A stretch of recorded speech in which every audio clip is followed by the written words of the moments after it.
पंकज जी, ये विदेश नीति फेल के अव्वल क्या बोलते वो अव्वल पोजीशन से पास? विदेश नीति पूरी तरह फेल।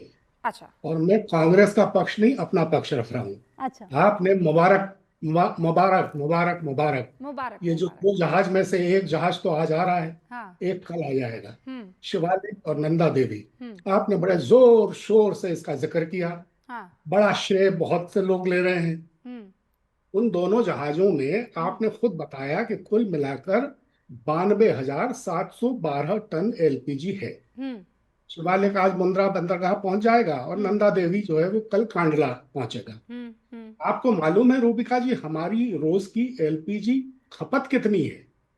92 लाख टन। ये जो दो जहाज हैं ये 92,000 टन हम्म एलपीजी लेकर आ रहे हैं। अब इससे हम्म कितनी राहत मिलेगी? हम्म कितने घंटों की राहत मिलेगी? और हम्म। हल्ला ऐसा मचाया जा रहा है कि प्रधानमंत्री जी के एक फोन से स्ट्रेट ऑफ हॉर्मुज से एलपीजी चल पड़ी और अब संकट दूर। 34 करोड़ एलपीजी उपभोक्ता हैं। हाँ। ऊंट के मुंह में जीरा। हम्म। और जो 22 जहाज दूसरे फंसे हुए हैं वहां भारत के, हाँ। उनमें से भी सिर्फ 4 में एलपीजी है, सिर्फ 4 में एलपीजी लदी है। हम्म एलपीजी ढोने वाले करीब 1 दर्जन जहाज हैं जिनकी क्षमता है 7 लाख टन की। हम्म। भारत सरकार हर साल 2 करोड़ टन एलपीजी का आयात करती है। पंकज जी, सरकार कह रही है कि उसने देश में एलपीजी का जो आप तो कह उत्पादन रहे है। थे स्ट्रेट ऑफ हॉर्मुज से, अब आप सब लोग ये कह रहे थे कि नहीं कह रहे थे? अब मैं कह रही हूँ इसमें सॉफ्ट टॉयज ही भरे हुए थे, शिवालिक में और दूसरे वाले जहाज में, और तीसरा आने वाला है। अब मुझे ये बताइए, आ तो गया ना, कैसे आ गया बताइए? जब हम, अब आप ये कह रहे हैं हम तो अमेरिका के साथ खड़े हैं, अगर अमेरिका के साथ खड़े हैं तो ये जहाज तो नहीं आने चाहिए ना, ये आ कैसे गए पंकज जी, कैसे आए ये? मतलब कौन सी तंत्र विद्या हुई है विपक्ष की तरफ से कि इतनी दुआएं की गई है कि, या फिर मेरे ख्याल से रोजों में ऐसे हाथ उठे दुआ में कि स्ट्रेट ऑफ हॉर्मुज से आ गया? ये कोई विदेश नीति नहीं है, ये विपक्ष ने काम किया है, तब जाकर आ पाए, है ना? अरे इतना बड़ा क्या हल्ला है? मैं कह रहा हूं ना कि अरे 92 लाख टन रोज की खपत अरे और पंकज जी, आप ही बानवे तो हजार हल्ला, टन लेकर आप आ ही रहे लोग हैं। तो हल्ला मचा रहे थे कि स्ट्रेट ऑफ हॉर्मुज से ईरान नहीं आने दे रहा है, भारत का जहाज नहीं आने देगा, भारत का जहाज। आप ही के नहीं, बहुत भारत सारे पसंदीदा पत्रकार थे ना, तो जा जाके ईरान के लोगों से पूछ रहे थे था कि नहीं था। अब जब जहाज आ गया तो कह रही क्या रूबिका जी, आ गया तो कौन है, बड़ी बात हो गई, इसमें तो एक ही दिन अरे का है। अरे भाई शुरुआत हुई है, अभी और आएंगे। ये क्यों आ रहे हैं? क्यों आ रहे ये हैं? इसलिए ईरान ने आने दिए हाँ। कि भारत की हुकूमत भले ही ईरान के साथ नहीं खड़ी रही, लेकिन भारत की जनता ईरान के साथ खड़ी रही। तो ये उस जनता के सम्मान में ईरान ने ये सहूलियत तो दी अरे भाई, कि भारत के अच्छा जहाजों को फिर, जाने दिया पर जाए। भारत की जनता क्या अचानक थोड़ी साथ हुई, वो तो हमेशा से साथ थी ना। तो फिर 14 हाँ तक क्यों, 14 तक का इंतजार क्यों किया ईरान ने? हाँ, तो ऐसा क्या कर रहे थे? भारत की हुकूमत साथ नहीं थी ईरान के, नहीं नहीं। लेकिन भारत की जनता साथ थी। हाँ तो ये वही, सबसे अरे बड़ा भारत की फैक्टर है जनता तो डे वन जिसकी से वजह साथ से थी ये ना राहत मिली है। पंकज जी, भारत की जनता तो डे वन से साथ थी, तो स्ट्रेट ऑफ हॉर्मुज से पास कर देती ना, कर देते ना ईरान के लोग, क्यों नहीं किया तब? या प्रधानमंत्री का एक फोन कॉल, ऐसा क्या हुआ कि ईरान के लोगों ने कहा कि नहीं भाई हम भेजने को राजी है? नहीं, मैंने बताया ना, भारत की जनता की भावनाओं के सम्मान में जो भारत की जनता ने ईरान से एकजुटता दिखाई, हाँ उसके सम्मान में, उसके एवज में ये हुआ है। ये सर, भारत सरकार की वजह से नहीं हुआ है, किसी हाँ, फोन की भारत वजह से नहीं सरकार की हुआ है। वजह से तो कभी कुछ होता ही नहीं है ना, जो होता है विपक्ष की वजह से होता है। मैं तो कह तो हाँ, रही हूँ, क्योंकि आप क्योंकि लोगों ने भारत माशाल्लाह सरकार, से भयंकर हवन कीर्तन रोजा इफ्तार पार्टियां सब की, तब जाकर जो है ऊपर वाले ने कुछ दिमाग में डाला ईरान के सरकार के, और तब जाके स्ट्रेट ऑफ हॉर्मुज से ये जहाज आ पाए। मोदी के फोन से थोड़ी कुछ हुआ है प्रेम शुक्ला जी, आप जबरदस्ती यहाँ पर क्रेडिट लेने के लिए बैठे हुए हैं। नहीं, इतना ही बहुत क्या कम है कि श्रीमान पंकज शर्मा ये नहीं कह रहे कि राहुल गांधी के कहने से हो गया। ये कांग्रेसी ये भी कह सकते हैं कि श्रीमती सोनिया माइनो और राहुल गांधी का चेहरा देखा और ईरान ने जो है वो हॉर्मुज स्ट्रेट से भारत के शिप्स को आने की अनुमति दे दी।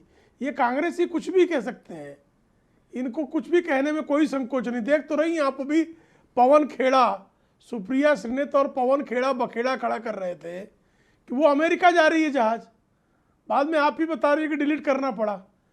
इन्हीं लोगों ने 2011 में कांग्रेस के कार्यकाल में गैस की कमी के कारण एलपीजी की लिए लगी कतार की फोटो जो है वो आजकल गैस की कमी हो गई दिखाकर ट्वीट कर दिया, बाद में डिलीट करना पड़ा।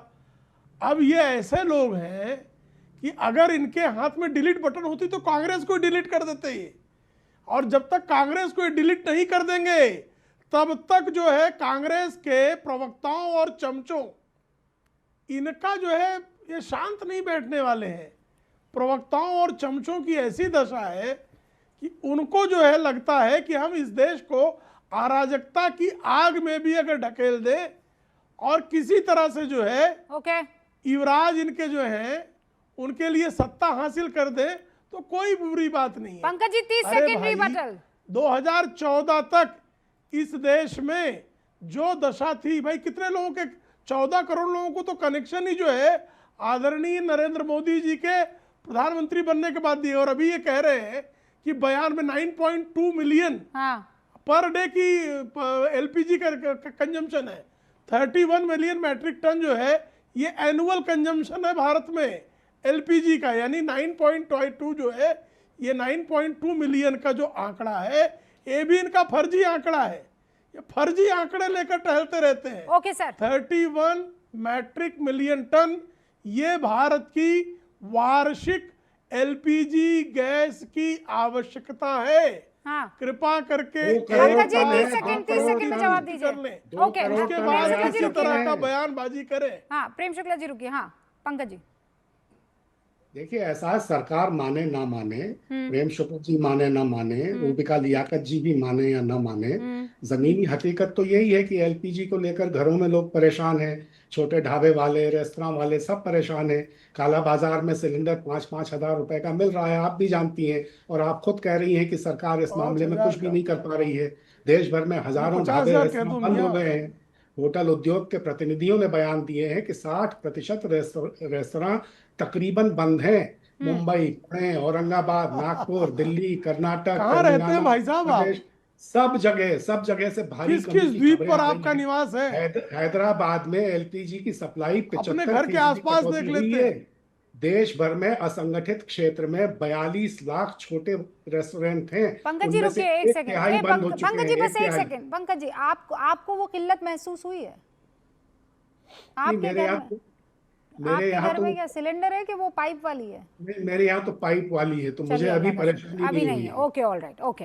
लेकिन हर्षवर्धन जी सुना आपने, पंकज जी कह रहे हैं कि ये जितने भी कमर्शियल हैं, रेस्टोरेंट चलाने वाले हैं, होटल चलाने वाले हैं, बहुत ज्यादा वो परेशान हो रहे हैं, आप लोग भले ही ना माने। फिर उसके बाद मैं कुछ व्यूअर्स जो हमें इस वक्त देख रहे हैं उनके कमेंट्स पढ़ना चाहूंगी, लेकिन जल्दी से हर्षवर्धन। देखिए रूबिका जी, पंकज जी हमारे बहुत वरिष्ठ हैं और मैं किसी दिन इनसे अलग से मिलने वाला हूँ और बड़ा विनम्रता पूर्वक हाथ जोड़ के आग्रह करूंगा कि सर बताइए आप कैसे कर लेते हैं सब। मतलब दुनिया को दिख रहा है फिर भी देखिए कितना गंभीर होकर और ऐसा बताया। मैं तो कहता हूं कि राहुल जी को, पंकज जी को पहचानना चाहिए। इस तरह का प्रोपेगेंडा तो वो भी बेचारे नहीं फैला पा रहे हैं, सब मिल के पूरी पार्टी। और पंकज जी बहुत सीनियर जर्नलिस्ट रहे हैं, हमारे तो अति वरिष्ठ हैं। लेकिन जरा सोचिए उन्होंने क्या क्या आंकड़ा निकाला इतनी देर में कि कितनी भारत की खपत है, कितना कौन कौन से जहाज में क्या क्या आ रहा है।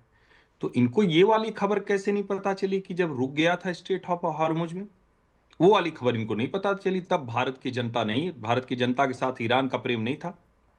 अरे भाई साहब, कूटनीतिक रिश्तों में जनता का प्रेम नहीं दिखता है। पाकिस्तान से तो बड़ा प्रेम था भारत की जनता का। मणिशंकर अय्यर से लेकर और सारे जितने लोग थे वो सब पाकिस्तान के दौरे पे जाते रहते थे और पाकिस्तान वहां से आतंकवादी भेज देता था। ईरान भी, अभी तो खामेनेई साहब ने बोला था ना, जो अब नहीं रहे, उन्होंने बोला था ना, सालाना रिचुअल में बोलते थे ना कि जैसे अगर मुसलमान सारा दुनिया का एक हो जाए तो जैसे यहूदियों ने अवैध कब्जा कर रखा है, जैसे कश्मीर में हिंदुओं ने अवैध कब्जा कर रखा है, सब हटा देंगे। भूल गए क्या सर? कम से कम डिप्लोमेसी की भाषा में थोड़ा तो समझ रखनी चाहिए। और ये कांग्रेस का नया एजेंडा है कि चूंकि देश साथ में था, देश के लोग थे साथ में, इसलिए वो दे दिया उन्होंने। इसलिए नहीं दे दिया भाई साहब, भारत की जरूरत है ईरान को। ईरान को पता है कि भारत वो इक्विलिब्रियम पॉइंट है जहां से अमेरिका के खिलाफ जो देश मन बना रहे हैं वो भारत के पीछे पीछे चले आ सकते हैं। ईरान को मौका मिल सकता है। ईरान जो तबाह हो गया है, कुछ भी कहे ईरान, बड़ी बड़ी बातें करे, लेकिन तबाही हो चुकी है उसकी, हर दिन तबाही हो रही है। और ऐसे में जब कांग्रेस पार्टी ये माहौल बनाती है कि अरे कुछ था ही नहीं, क्या हो गया, वो तो ईरान की जनता के लिए भेज दिया। एक छोटी सी खबर भी बताया होता जब इतना इनको जानकारी है कि हमने 150 नाविक भेजे सकुशल सुरक्षित, उसके बदले में ये सब हुआ है, ये जानकारी नहीं दी इन्होंने। मैं इसीलिए कह रहा हूं किसी दिन मैं सर आपसे मिलूंगा पंकज जी, और हाथ जोड़ के विनम्रता पूर्वक एक गुरु मंत्र दीजिए। कैसे आप गंभीर होके इतना हवाई बात कर जाते हैं नेशनल टेलीविजन पे, सर बताइएगा जरूर, मैं पूछूंगा किसी दिन, आऊंगा आपके पास। लेकिन पंकज जी ये यहाँ नहीं बताइएगा आप, मैं कह रही हूँ आप लोगों के लिए एक अलग से मैं व्यवस्था कर दूंगी, आप वहाँ जरूर बता दीजिएगा और मैं भी मौजूद रहूंगी। लेकिन यहाँ पर फराज किदवई साहब भी मौजूद है। उससे पहले फराज भाई ये सुन लीजिए लोग क्या कह रहे हैं, फिर आप भी अपने वाले व्यूअर्स बता दीजिएगा। Daily consumption of LPG in India is 40 lakh cylinder, ये कोई डीएन सिंह साहब लिख रहे हैं। रोहित जी कह रहे हैं रूबिका जी आप कांग्रेस के समर्थकों से बहस काहे करती हैं, वो भारत के पक्ष में आप ही बता दीजिए कि कब खड़े होना है, पहले नहीं आ रहा था तब हल्ला था, अब आ गया है तो कह रहे हैं जनता की वजह से हो रहा है। पंकज शर्मा जी आप इतने बुद्धिमान हैं, इस तरीके का लॉजिक कैसे लगा सकते हैं? अनिल जी पंकज जी आपसे पूछ रहे हैं कि इससे पहले जनता पर तरस खाकर ईरान ने क्यों नहीं भेजा। और एक रॉयल स्टेट CP41 है जो कह रहे हैं पंकज जी सच बताइए क्या आपके चेहरे का रंग उड़ नहीं गया जब आपने देखा इन जहाजों को यहां पर आते हुए। फिर एक राम शरण वर्मा जी है जो कह रहे हैं विपक्ष रोज झूठ से पिट रहा है मगर फिर भी झूठ और अहंकार से बाज नहीं आ रहा है। ये फराज किदवई साहब आप भी पर्सनली मत लीजिएगा, वो मत ब्रैकेट में था।